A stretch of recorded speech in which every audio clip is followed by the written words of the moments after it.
Just almost forget the camera's there. It's kind of weird because we were just jamming before, but now we kind of like feel like the camera's going. But one of the things I definitely recognize is instead of it being a Q&A where I kind of ask you structurally perfect questions, what I enjoyed talking to you about right away was that we connected on what we're trying to do. Like what I'm trying to do is try to bring more awareness and spotlight on what's happening in India, and you're trying to bridge academia and enterprise. I think like that connection makes us kind of naturally talk to each other. So I think today one of the hardest things to do is going to be how do we stop the conversation. So we'll just start it, and then at one point we'll have to just say, okay, to be continued. Great. So, good. So let me introduce myself first, Sure. Right? So I'm Arun Omlal, into the industry of nutraceuticals for the last 20 years now, and having an experience of about 40 years into the various industries which I'm into, which is consumer durables, finance, consumers, and now into nutraceuticals or the nutrition arena or the nutrition landscape which is there. Started off my career with consumer durables, then got into finance, then coming into consumers, then coming into water with brands called Evian, and setting up along with my team brands called Himalaya and a brand called Nara Flow, which is from Nepal. So it was a joint venture between the Nepal government and the Korean government, which we had started, and then settling down to a company called Hexagon Nutrition Limited, which is an Indian multinational having its base in India as well as abroad, and into three verticals, which is nutrition supplements. We make vitamins and mineral premixes and therapeutic food. So I superannuated from Hexagon Nutrition just last year in the month of July 2024, and got into a new role of NIFTEM, wherein I'm a professor of an industrial chair of NIFTEM, looking after nutraceuticals, and CEF, which is Center of Excellency of Food Fortification. Okay. So that's my basic role into the academic and the industry arena. Wow. Something more about NIFTEM. NIFTEM is basically it's an abbreviation of National Institute of Food Technology, Entrepreneurship and Management. It's an Apex Institute of the Ministry of Food Processing, Government of India.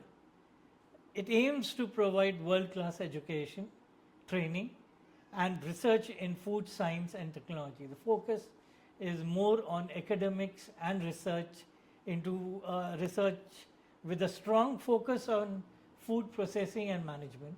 Right. So we have courses of BTech, MTech, PhDs, and MBAs into food technology management. It supports innovation, entrepreneurship, the startups, which is the key in India now, and the commercialization of food technology in India, making it a leading institution for addressing challenges in the food processing sector. So that's what NIFTEM, which is there in Kundli, is proudly called NIFTEM-K. Okay. And that's basically where I work, and probably we can talk more and more about NIFTEM because that's my new venture. Yeah.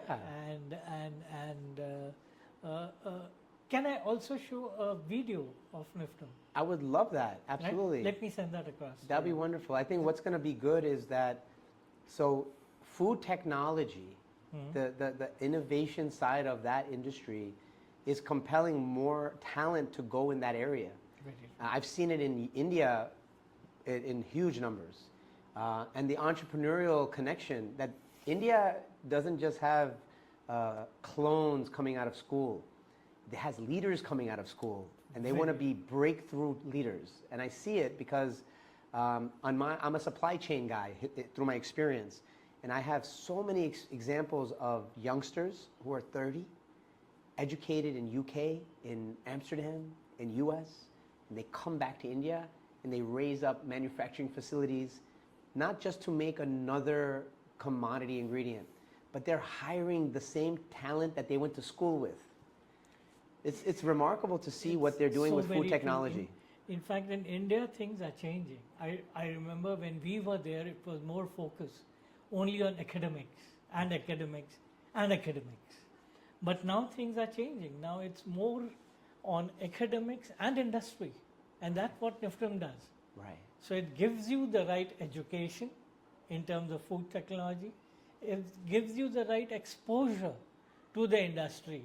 Because here in NIFTEM, we've got incubators out here where young minds can start working on their ideas and exploring what they have and coming out with. We also focus on the startups. So like you rightly said, we built in leaders through our management courses and through our masters in technology courses, where clones are not only built, it is the leaders who can take up India, because today what India wants is the leadership, and that's where we come in. Yeah. I go back about 35 years back when I started companies, which were startups during our time, which are known faces like Murphy Richards and Jockey International or Evian or Himalayan brands which are there. So they were all startups when we started, but here they are big brands. Right. And that's what my objective as a passion is to do along with NIFTEM, is to make the students which we have industry oriented. Right. I remember when I had joined, people used to ask me, what experience do you have to work in my organization? Now with academics and industry experience, people will not ask that, because here are my students who have the industry experience and can work in any industry. Right. The industry need not invest into the management trainee part. They can easily go into the shop floor or the management where they intend to do it. And that's what we want to build at NIFTEM. And that's what NIFTEM is all about. Right. So here in India, things are changing. We are building on education. We are building on education, academics, and industry. And that's what my role is, amalgamation of all three. It's a partnership which I have, Right. by bringing in the industry and the academics together, Right. and making them go forward. So you mentioned earlier when we were speaking that NIFTEM is part of a Government of India initiative. That's right. So incorporating the government aspect, the policy side of it, can you speak about that a little bit? How is the Government of India making an impact on NIFTEM's goals to create leadership? So NIFTEM-K is basically an apex body of Ministry of Food Processing. Okay. So MOFPI, which is the short form of Ministry of Food Processing Industry, focuses on food processing technology, nutraceuticals. Okay. And that's where NIFTEM comes into the picture, Okay. where we care for the people, we care for the students who go out, we teach them food processing, we teach them food technology, we are into research and development. In fact, I call my industry partners to come to NIFTEM and start working on their research and development here, because we've got a huge center in terms of CIFRA, which is Center for Food Research Okay. and Analysis, where we do research for SMEs, MSMEs, and help them out coming out with new products. Okay. We help them out in, would that be okay? It's all right. We help them out in analyzing the food processes, Yeah. in their food products, and probably take it forward from here. Yeah. So it is not only a role of academics, but here we support the industry also with regard to how the best products can come out Right. in terms of research and development and analysis. Yeah, it's apparent to me that because India is still relatively young, I mean, as a country, Yeah. but even we were speaking earlier about the economy. It only opened up in the 90s. So where we are today, 30 years later, it's hard to even say that number, right? Where does the government, how stable is the government today to sustain the efforts that have already been made? I would say the government has a good mindset in terms of change. So they are not reluctant to change, but they want to have a change, and that is evident in the institution called NIFTEM, where changes are happening. You can, sure, no problem. This is very casual. Yeah. We can even break I think they call it the fourth dimension, the fourth wall. For anyone, we're going to publish this in some way, but having a casual conversation is the authentic way to communicate information. So we're very blessed to do that. No, to that point, the idea of being, especially in India, the idea of being in a hotel arena, one of the challenges is it's too formal. The service is too good. Absolutely. It almost puts me out, because if you were to be at a hotel that I'm staying at, that team will serve you so well, and me, and I almost will feel like, whoa, this is a little too much. It's a little off-putting. But the idea that we can interact here in your living room in a place where this is where your ideas are happening. Absolutely. The genesis of your thoughts are here. Very true, very true. And we give thanks. I hear you already multiple times give thanks to God. I'm sitting in front of the murti to which you give reverence to. I don't need to be anywhere else other than where you give thanks to. So these are things that are subtle. And to kind of give you a little bit of... You came in and we just got connected. So I chose the seat that I didn't want to have my back. I had the opportunity, so I said, I will take this seat, thank you God, because I didn't want to have my back to him. Not that you should have your back, but I say, I'm the one that you brought me here. So thank you, I'll give thanks to you. I would say thanks to Anand and Amit. Yeah, no. It's because of them that No, without a doubt. I would take this opportunity, without a doubt, sir. Dr. Anand Swarup, Mr. Amit Srivastava, you two gentlemen have continued to elevate me and put me in positions to meet gentlemen like Arun Lal. It's not easy to navigate the Indo-US channel and find the right people. Very true. It's very difficult. There's so many people, first of all, but to be able to work with Dr. Anand and Mr. Amit,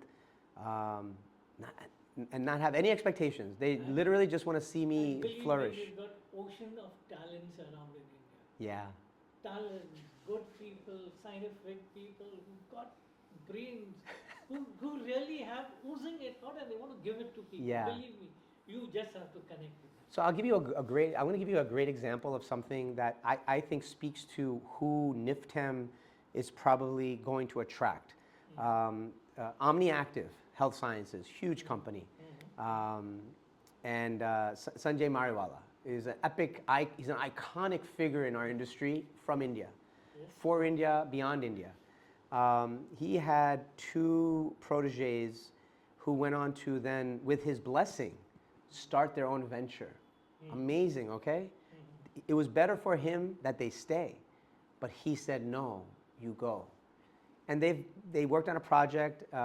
It didn't work out. It was unsustainable. They had a success, but it was commercially unsustainable. They then pivoted and they started working on peanut protein. And then they've found great success and they're continuing to grow. But the idea is how industry groomed entrepreneurial pursuits.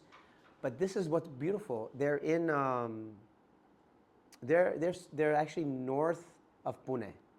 North of Pune, about 45 minutes. I don't know exact town, but there's a government research development center where there's a confluence of startups. And the only obligation everyone has is they all have to share their intellect, their IP. So if someone has a special equipment that's $30,000, another entity that's there, they're receiving government support to be there. Everyone has to share their technology. Share it to flourish their own ideas. So this is an amazing time in India where you have industry icons, government resources, and personal intellect. That was something that I was taken back. I said, this is not being advertised. No one's talking about how India's investing in entrepreneurial efforts. In fact, that's what we all really need to talk, because like I rightly said, in 1991, whoever started the venture was a startup. And that's how they grew to this level 35 years back. Now you mentioned Evian, No, Jockey.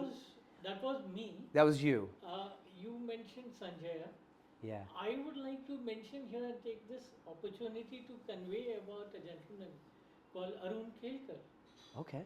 He, the founder chairman of Hexagon Nutrition Limited, a startup company which he started on his own along with his younger brother, and bought to a level of about 300 crores in India, Oh. and eyeing to become 500 crores in the near 2 years, I would say. And he had the vision in terms of nutraceuticals. Right. And his thoughts were very clear. I don't want to get into anything which is consumer driven. I want to get in something which is for the future. Right. Probably when he started with his nutraceutical supplements, people were not ready to accept it at that time. But he's made a brand out of it through his elder son, Nikhil, called Pentasure. Pentasure. Pentasure is a brand by its own self now, Okay. and I presume it's leading organization or a leading brand in India and exported to about 72 countries all over. Apart from that, people never thought about vitamins and minerals premixes. Till today, there are hardly, you can count on your fingers, hardly about 2-3 companies in India which manufacture premixes, the micronutrient premixes in India. Right. Hardly. That is the vision of that man. He came into therapeutic food, ready to eat therapeutic food for SAM children or for women. Right. Again, an industry by its own self. Hardly about 10 companies all over the globe, and about only 2-3 companies in India which manufactures them. So that's the talent and that's the passion of people that we have in India. And it is not his growth, but he made others grow. Probably I call him my guide, my friend, my philosopher, because he gave me an opportunity into nutraceuticals. Right.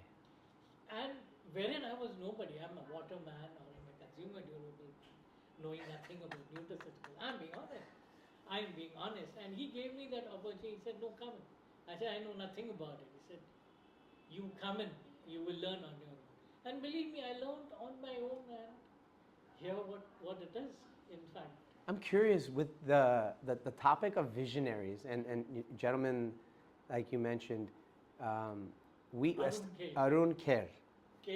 Kelkar, Arun Kelkar. Okay, he sounds like someone that probably would have given thought to the statistic I had shared with you earlier that is compelling to me. The idea that there will be 400 million diabetics in India by 2030. Yeah. The health implications of that, the taxing burden on healthcare and the resources that are going to be needed to take care of those people. What are some of the visionary ideas or solutions from a diet standpoint, therapeutic standpoint, nutritional standpoint that you're seeing from NIFTEM? Today's time, I see the focus on research and development, because we have resources with us in terms of herbal products, in terms of medicinal property products, the plant-based science products that we have, but we require a lot of investment into research and development and bringing out new products with the West to know about it. Right. And that is what is happening today. Right. And that is what these gentlemen, Sanjay and Arun Kelkar, had a vision to set up the research centers. Right. In every plant of Hexagon, you have a research and R&D center, where any product which comes out, it is through research and development and analysis. In all their plants, and even in Sanjay's, in all their plants, they've got a research and development setup. Right. They have got a small lab, which is accredited by NABL. So they thought about that 30 years back. They knew what the future was. When we talk about diabetes, when we talk about herbal products for diabetes, the thought, the seed was there 30 years back as to what we need to do with that. Right. The thought was very much that India is a diabetic, basically a center, Right. and it is growing Right. because every growing economy will have the human assets being polluted or getting into these type of lifestyle diseases. Yeah. But then, how does one manure them? So new activities, rather than having medicines, it is basically nutraceuticals, Yeah. which is a prevention to these diseases rather than you have the diseases and then you've got these supplements. Right. So these people thought about that. So they had the right research and development centers, they had the right technology in all their plants. The state of the art technology was there. Today, with the blessings of the government, we have a strong FSSAI department around out here. Right. FSI, right? FSI, which it's called Food Safety Standards of India, Okay. which controls and regulates all the nutraceutical products around out there, be it supplements, be it botanical product line, be it premixes, the micronutrient premixes, be it biotech and probiotic products.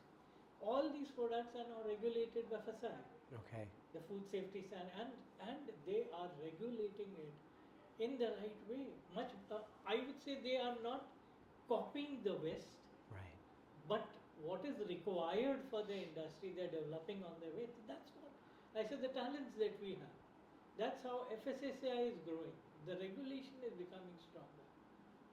And that what helps us out in taking things forward. In fact, I always focus on a strong research and development center. That's what NIFTEM is all about. Right.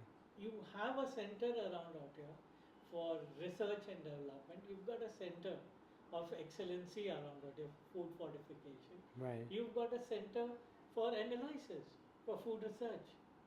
So you've got everything under one campus where the industry can take advantage of and move ahead and move ahead. And that's where the government has done. So what you asked me what the government is doing, the government is trying to set up such institutions all over, set up FSI or FSSAI with the right regulation, the right codex which is required for nutraceuticals for them to regulate out. So these things are moving in the right direction and probably growing.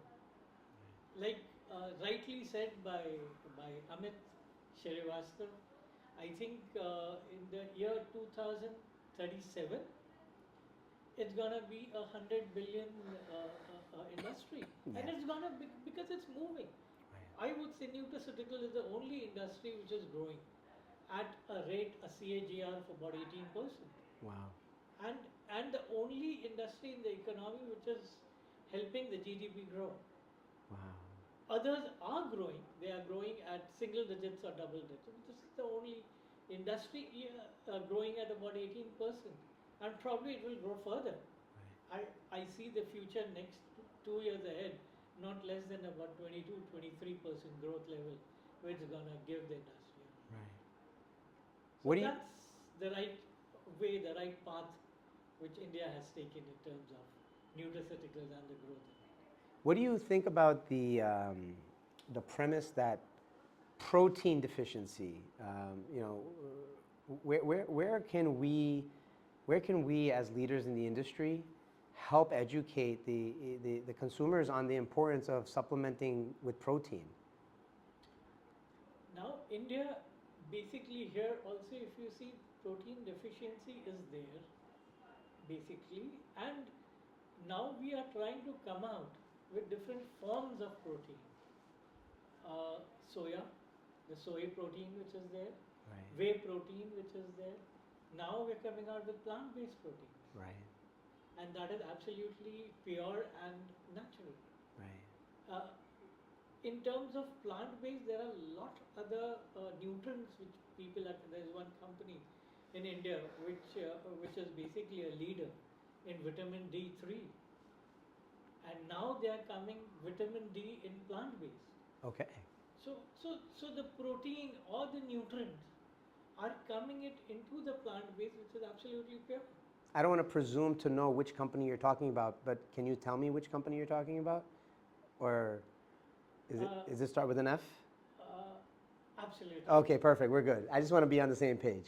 The reason I say that is because I think the significance of the plant-based side of things, the innovation is creating more awareness for the people with certain dietary restrictions. I think India has a huge population with various types of diets, but plant-based diet is most commonly accepted. Whey protein is very interesting because there's certain, I think, digestive issues that come up and people tolerate it. I personally was using whey protein for quite a long time. Only because I'm in the industry did I get access to some good plant-based protein options. And I said, wow, this is a relief. I just don't process dairy the way I used to. So there's a myth in terms of protein and whey protein. There are different types of whey proteins also. And you require the right mix to make it healthier. Okay. And that's what India is doing. And that's what a lot of manufacturers or key manufacturers who are strong in research and development are coming out with the right whey protein which is there. Right. So you've got whey in a different form. Right. You've got soya which is there. You've got peanuts. Yes. You just spoke about nuts out there. Yes, that is also a healthier form of protein. Yeah. But so when I talk about RUTF, or ready to use therapeutic food which these manufacturers are making, they take protein from peanuts. Right, okay. So it is basically peanut based protein or chickpea. Sure. Which is there, which is a Bengal gram, which we call it in India. Right. So you have different form of protein. You just have to take it up the right way and do research, and that's what India is #1 on. Sure. And they're showing the world in terms of protein again, or carbohydrates or fat, whichever we make around out here, from plant or from the other sources around out here, a proper research and development being done. Right. So one of the things about, to bring it back to NIFTEM, I think in the United States there's an annual event that takes place in Chicago called IFT, the International Food Technology Show. Food technologists show up, and it's a great place to start really, I think, incubating talent. It's a great place to get the food technologists in the industry in one place, and to also discuss like what they're doing from academia. Some of these students have been working on theses and certain projects. Is there a comparable event that happens in India where the food technologists convene or have an expo where such ideas are shared? You have these academic institutions coming out with the food technology events which are there every year, which we have it in Delhi or Mumbai or in other places. But each and every institution, they have their own expo around out there. Like for example in NIFTEM, we have our own expo around here where the talents are being highlighted. Right. When does that happen?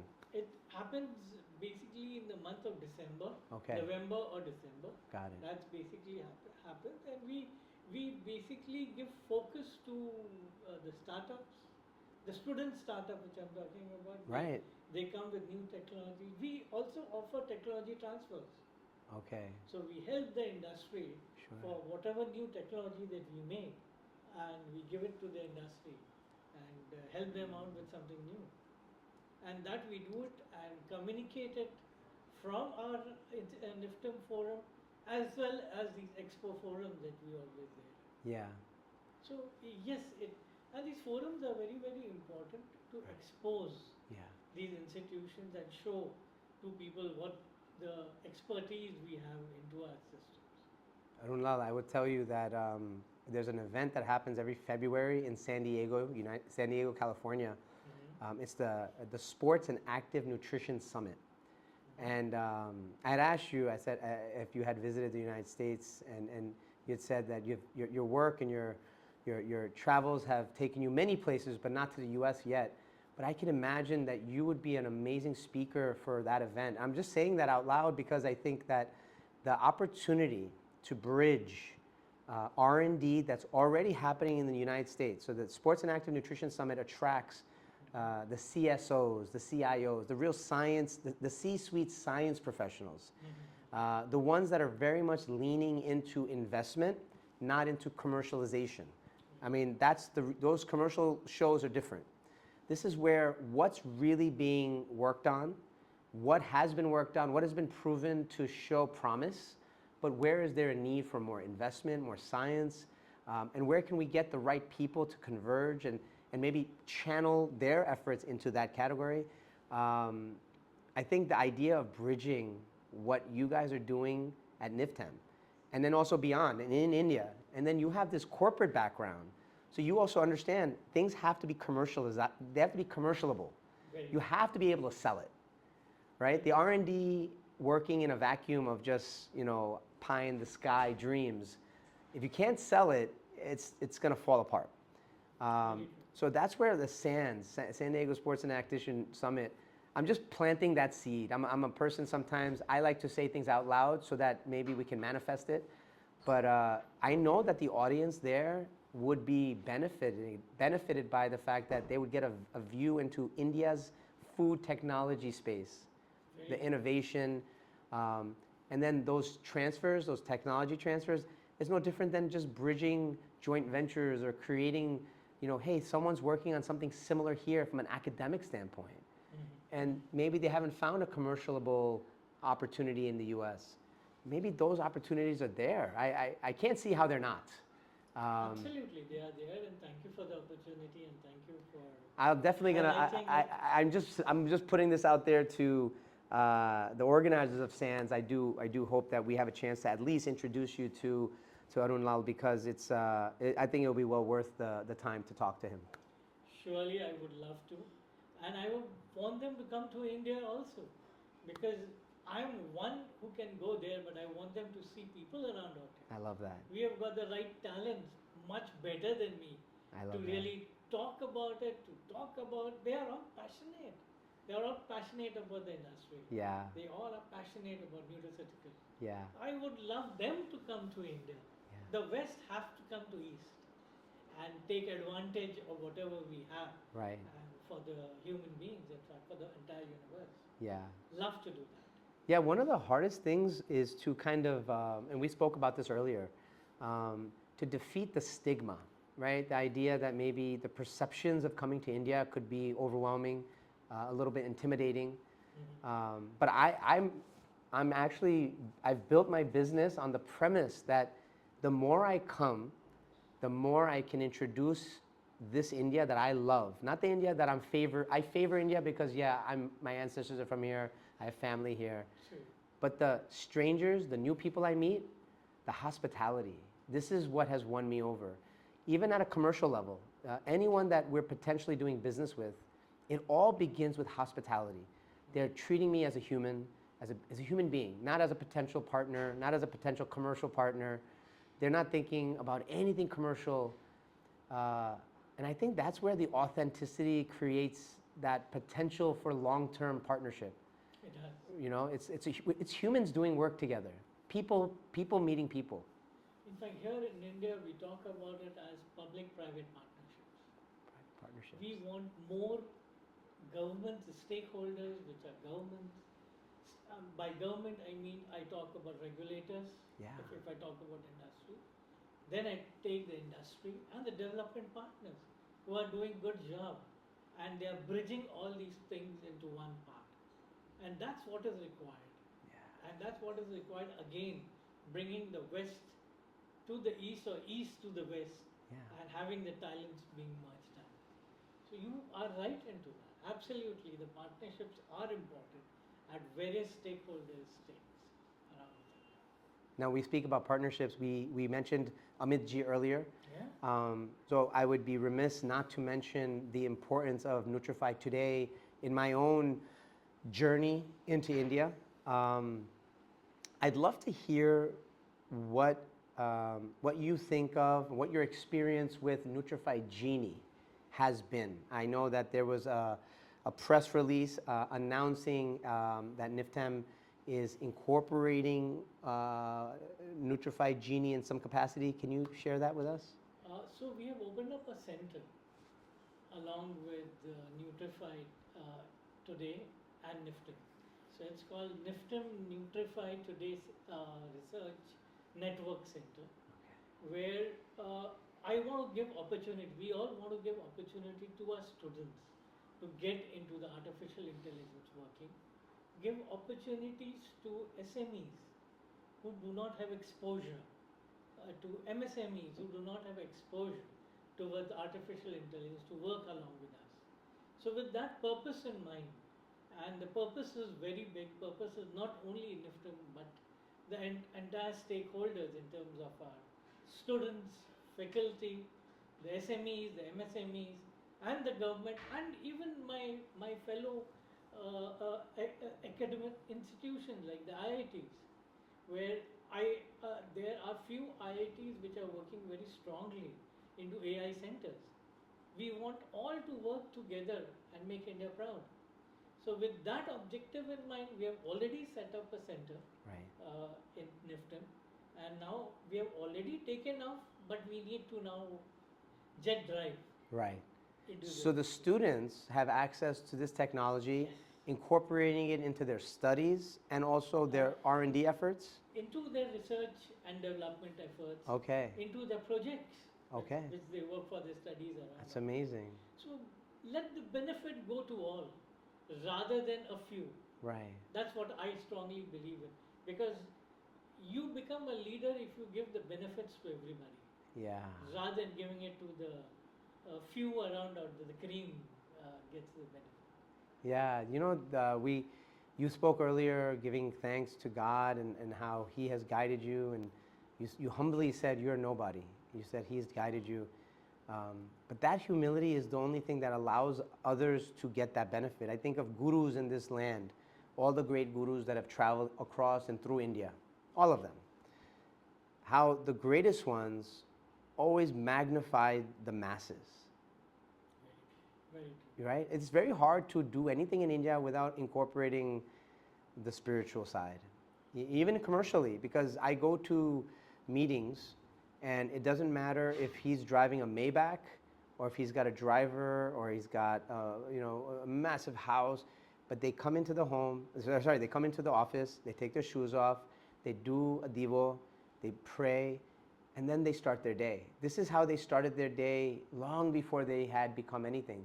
This consistency in the lifestyle, I see it in the commercial, spiritual, personal. That's a very Eastern quality. It is. And I think the students are magnifying that as well in these efforts. They are because it's our culture. We've got a rich spiritual culture around out here, and I would say our spiritual culture is more associated with the soul rather than with the lifestyle. So you need to be pure within, and you need to give it out and have the mindset to give rather than only take. So once you have that mindset which is clear, I need to give, things become so clear. In fact, your soul is pure enough. So I would say each and every human being is spiritual. You just have to awake yourself within, and then materialistic thing can have a back seat and spiritual can have a forward seat. Yeah, yeah. So nothing Western, nothing Eastern around out here. It is the human. God has made human being the same everywhere.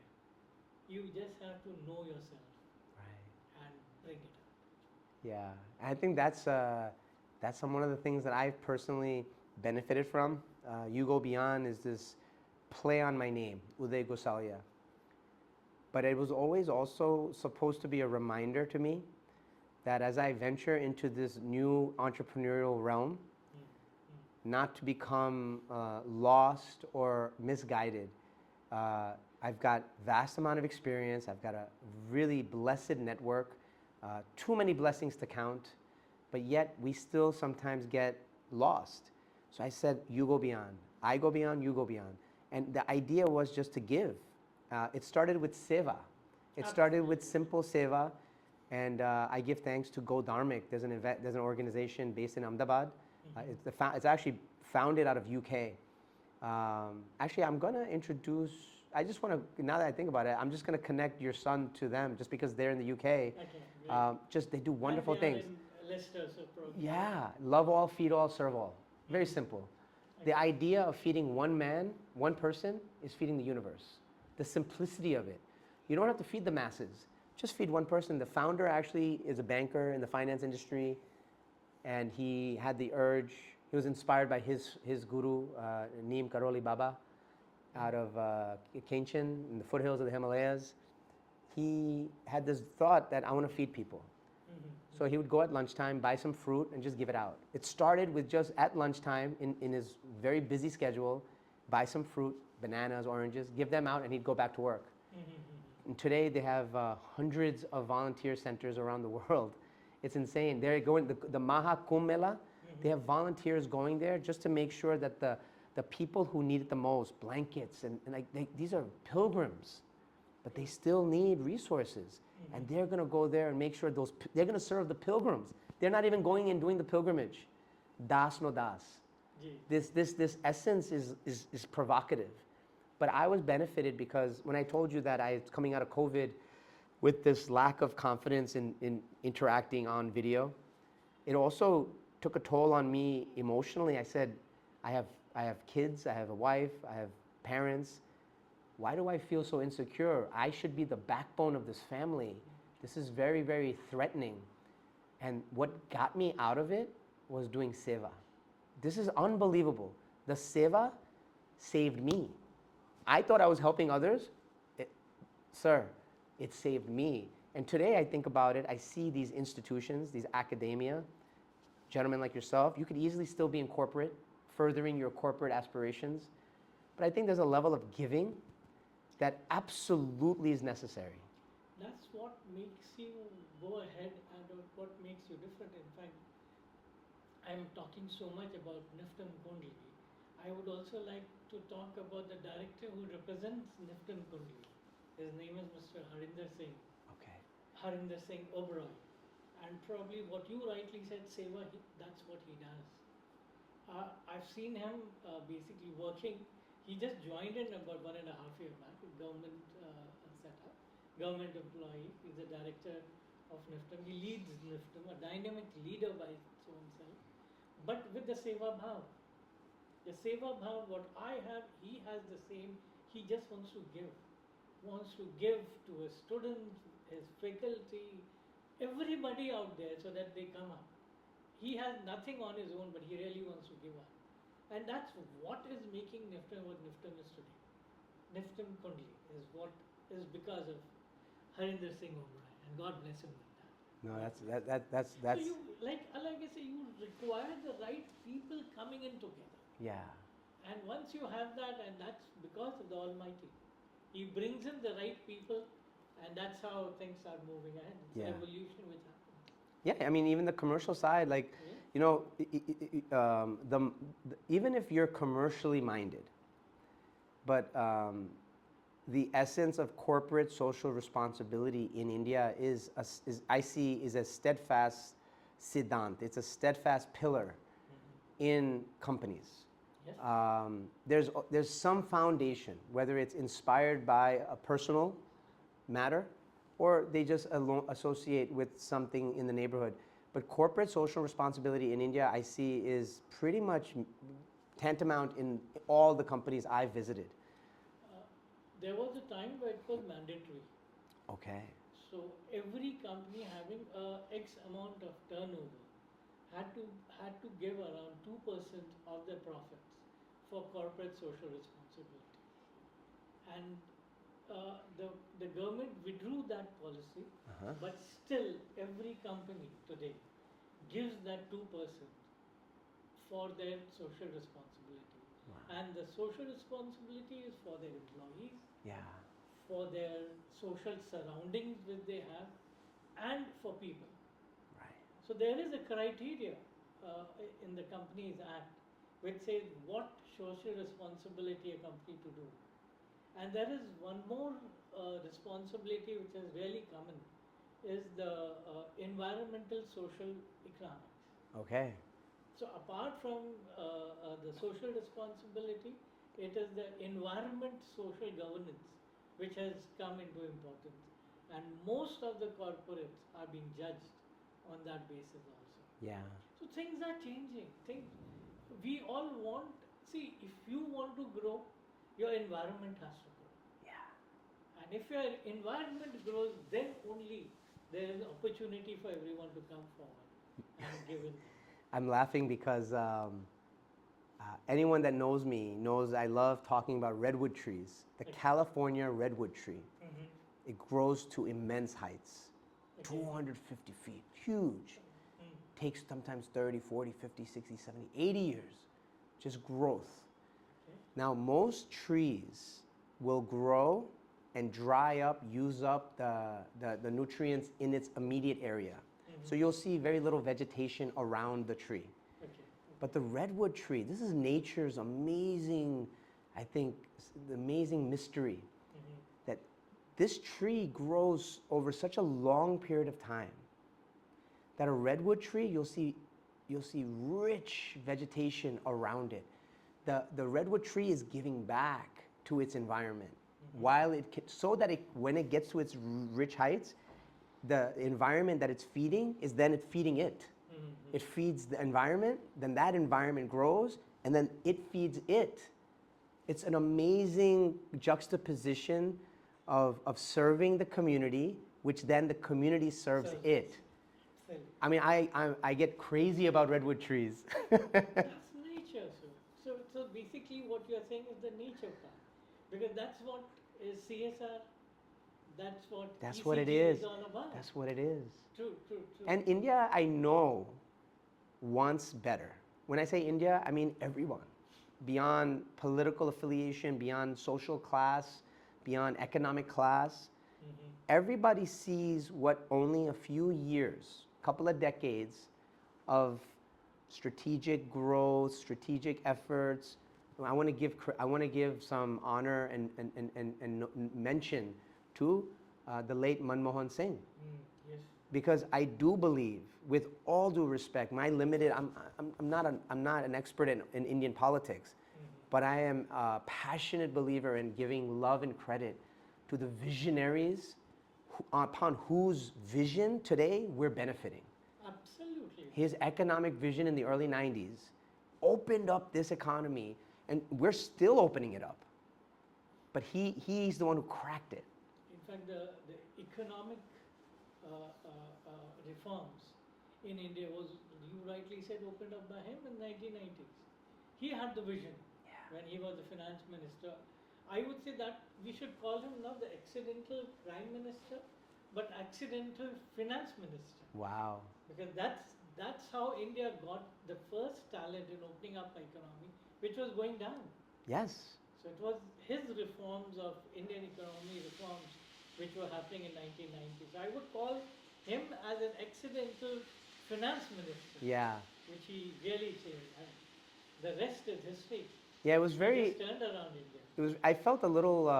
Again, I feel a lot of emotional sentiment toward leaders, not just leaders, individuals in India who will have lived and never be remembered. There's so many unspoken, I think, leaders and heroes and heroines in this cause. Nutraceutical industry specifically, so many of the minds behind the innovation, they never get any accreditation or any acknowledgement. But I think this NIFTEM academic and government and the closeness there is going to allow for anything that does get developed from a R&D standpoint, it's going to get exposure on the commercial side. And so now when you get those acknowledgments, you can inspire more people. You can get more, compel more people to go in that line. Here I would say thanks to Amit Srivastava, the Nutrify Jenny part, and Harinder Oberoi, the NIFTEM part, in amalgamating these two network centers. Yeah. And probably here our objective probably is to identify these talents. Yeah. And showcase them to the world. that's what we intend to do, and that's why the center was opened up. So thanks to these two gentlemen of working and having a vision Yeah. of a long-term vision, and probably we are working towards that. Probably in 2025, coming up with Women Leadership Awards Okay. on the same basis, and again an idea of Amit Srivastav to get this done in the right way, Yeah. and leadership awards in terms of research and development. Yeah. In nutraceuticals, probably we're going to take this to the West. Like you were talking about um, the San Diego. the C the C-suite of The C-suite summit. The Absolutely. C-suite This year summit. it's in May. This is what we're going to do it in the C-suite Oh, summit. that's amazing. And let's see how God helps us out in Yeah. working it out. But yes, the intention is very clear. We will. Yeah. We will. Yeah. And I would like to see you there also. Yeah, I'm very blessed that it was the C-suite summit where I was able to meet Amit ji and then his team. I know there's a gentleman on his team, Qasim. Qasim, yes. He's accompanied me on multiple audits. I've been blessed in a short period of time to get access to such rich minds. Rich minds. He's a technocrat and a dynamic technocrat. He understands the technology, Yes. but what's interesting about Qasim is he's an old school guy who's capable of working with the young stars. Yes. This is a very unique skill. Sometimes you have generation gaps. You're in academia. You're dealing with youngsters all the time. These bright-minded hubris. And again, I would give this credit to Amit. Yeah. He basically attracts these technocrats around Yeah. in his companies, and that's how his team is made.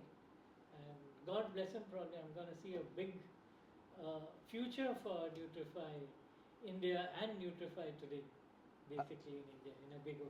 Arunji, I want to talk to you for so much more, but there's a couple of good things happening for You Go Beyond. I'll share this with you, and then we can kind of paint a path forward for how we could always continue to talk and chat.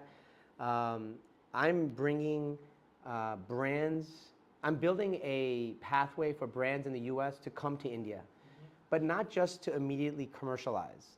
There's plenty of opportunity and plenty of existing channels already where established brands can just come in, what I would say copy paste, and then just hit the road running. And there's no issue with that.